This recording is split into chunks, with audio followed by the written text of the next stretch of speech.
Pagsuspinde sa koleksyon ng excise tax sa langis, tinutulan ni Senator Amy Marcos. Naritong news scoop ni Kim Gomez. Tutol si Senator Amy Marcos sa isinusulong ng Kamara na suspindihin ang koleksyon ng excise tax sa langis. Noong pa kasi, sinasabi ko na, tanggalan na yan ng VAT, lalo na yung marginal consumer, yung maliliit lang ang konsumo. Opo. Dahil kasi nga, yung rine-recommend nila parating excise tax. Ang excise tax, ang makikinabang doon, yung importer.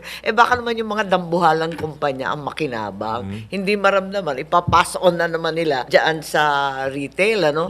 Mungkahi ni Senator Amy, tanggalin ang value-added tax sa halip na suspindihin ang excise tax sa langis. So yun nga, ang tingin ko, yung VAT will reduce the prices by almost 7 pesos Opo.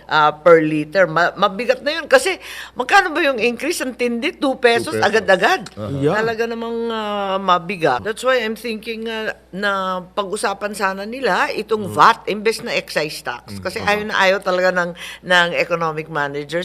Tinig ni Senator Amy Marcos sa panayam sa programang Tandem tuwing alas 6 hanggang alas 8 ng umaga na mapapanood at mapapakinggan sa Aliw 23 at DWIZ mula Lunes hanggang Biyernes. At yan ang news scoop. Ako si Kim Gomez, nagbabalita ng tama, naglilingkod ng tama.